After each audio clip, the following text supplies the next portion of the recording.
Hello, I'm Essay, your AI essayist. Please note that all content, audio and video in this presentation are AI generated.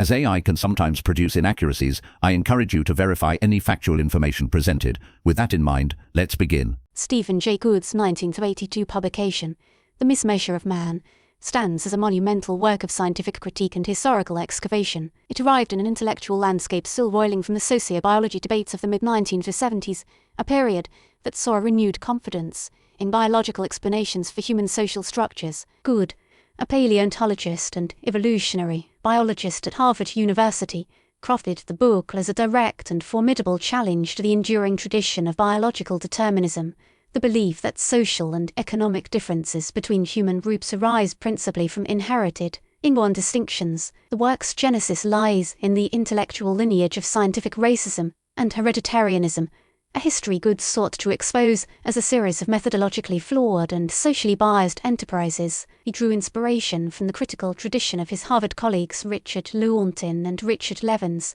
who advocated for a dialectical biology that appreciated the intricate interplay of organism and environment. The immediate provocation, however, was the contemporary resurgence of hereditarian arguments, most notably Arthur Jensen's 1969 article in the Harvard Educational Review, which questioned the efficacy of compensatory education programs by positing significant genetic differences in intelligence between racial groups. Gould perceived this as the modern incarnation of a long and pernicious history, and Mismeasure of Man became his comprehensive, book-length rebuttal, a work designed to dismantle the supposed scientific foundations of such claims from their very. The book's structure is a masterful two-part argument, moving chronologically from the origins of quantitative craniometry to the 20th century rise of intelligence testing. The first section delves into the world of 19th century anthropometry, focusing on iconic figures like the American physician Samuel George Morton and the French neuroanatomist Paul Broca. These scientists, pillars of their respective communities, sought to correlate brain size with intellectual and moral worth, operating under the a priori conviction of a racial and sexual hierarchy. Gould's method is one of painstaking re-examination.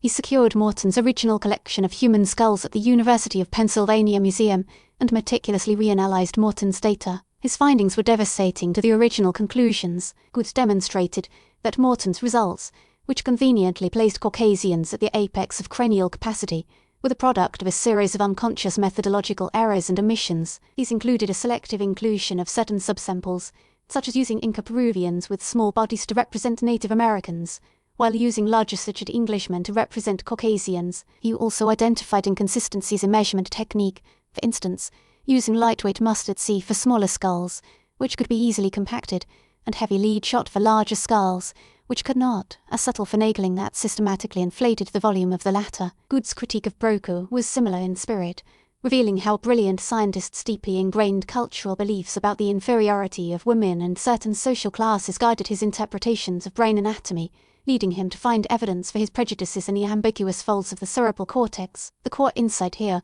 was a profound one about the nature of scientific practice itself. These were esteemed, careful researchers whose powerful social biases operated as undetected controlling variables in their work, shaping their conclusions without any conscious fraud. The second and more intricate part of the book addresses the invention and subsequent corruption of intelligence testing. Gould begins with a sympathetic portrait of the French psychologist Alfred Binet, who at the turn of the 20th century developed his famous scale. Gould is careful to present Binet's work in its original context, a pragmatic and humane tool for identifying children in the Parisian school system who required remedial education. For Binet, the test score was a rough, practical guide, a snapshot of current performance, certainly a malleable quantity and absolutely a single number incapable of capturing the multifaceted reality of a child's mind. The tragedy, as Gould chronicles it, was the importation and transformation of this tool by American hereditarians. Figures like Henry H. Goddard saw in Binet's scale a device for detecting innate and unchangeable feeble-mindedness, which he used to justify the mass institutionalization of individuals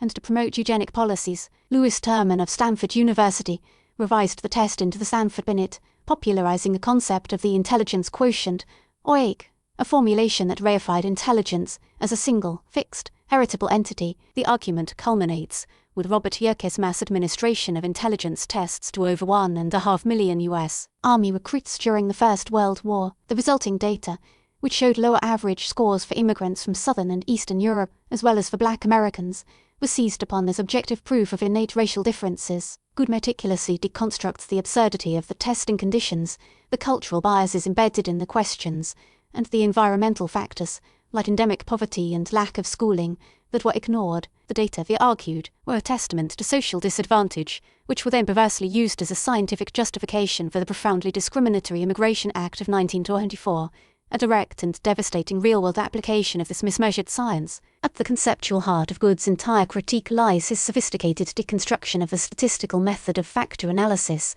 particularly as pioneered by the British psychologist Charles Spearman. Spearman, observing that performance on various cognitive tests tended to be positively correlated, hypothesized the existence of a single underlying factor of general intelligence, which he famously labeled the G factor. For Spearman and his followers, G was a real, physical, causal entity within the brain, the biological basis of all cognitive ability. Gould identifies this as a cardinal intellectual error, the fallacy of reification. He explains that factor analysis is a mathematical technique for simplifying complex datasets by identifying principal components, which are abstract axes, and account for the maximum amount of variance in the data. Gould contended that G is nothing more than the first principal component of a correlation matrix. It is a mathematical abstraction, a convenient summary of statistical relationships, a human invention for organizing data. To mistake this abstraction for a concrete physical thing located in the head is a profound category error. He famously argued that G is a statistical artifact,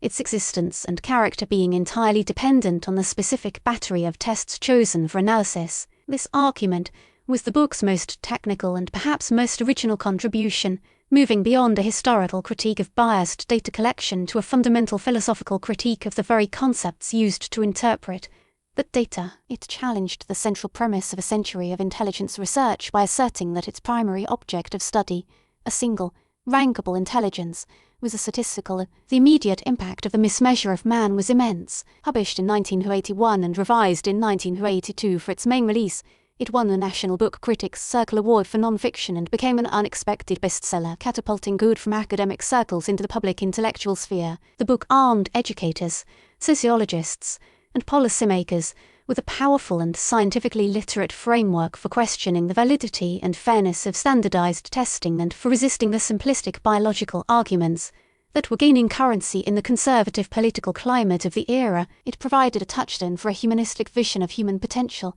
emphasizing plasticity, complexity, and the profound influence of culture and opportunity. For a generation of students and scholars in the social sciences and humanities, it served as a canonical text demonstrating how science can be shaped by its social context and how quantitative methods can be enlisted to buttress, rather than challenge, prevailing social hierarchies. The work's direct influence on specific individuals and subsequent scholarship is extensive. It became a foundational text in the burgeoning field of science and technology studies, which examines the social construction of scientific facts. Its enduring legacy was most dramatically demonstrated during the firestorm surrounding the 1994 publication of The Bell Curve by Richard Henstein and Charles Murray, a book that reasserted the centrality of G and argued for a cognitive stratification of American society, with strong racial overtones. Gould's work was the primary intellectual bulwark against Henstein and Murray's thesis. He responded directly and forcefully, publishing a revised and expanded edition of The Mismeasure of Man in 1996. The new edition included essays refuting the claims of the bell curve point by point,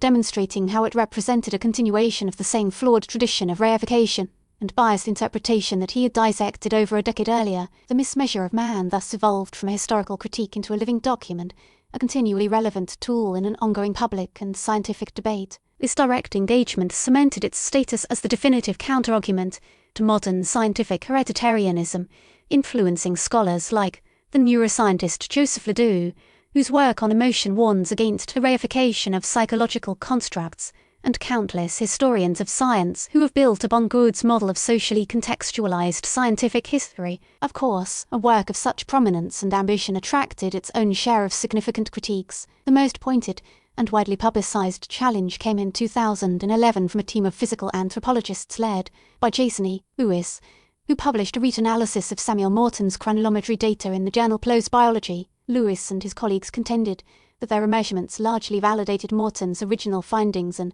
more damagingly, accused Gould of cherry-picking his own data and allowing his anti-hereditarian bias to shape his analysis. They argued that Gould, in effect, had committed the very sin he laid at Morton's feet. This critique generated considerable debate. Defenders of Gould, such as the philosopher of science Michael Weisberg, countered that Lewis et al. Had missed the larger and more subtle point of Gould's argument. They pointed out that Lewis' team had analysed different and sometimes incomplete subsets of Morton's skulls, and that Gould's primary claim was about unconscious bias in interpretation and the framing of results, a charge that could hold even if the raw measurements were largely accurate. The controversy highlights the complexity of separating data from interpretation. A more subtle critique came from statisticians who felt Gould's dismissal of factor analysis was overly simplistic. They argued that while the reification of G is indeed a fallacy, factor analysis itself remains a legitimate and powerful exploratory tool in the social sciences, and that Gould's polemical purpose led him to caricature its utility. These critiques add necessary nuance to the reception of Gould's work,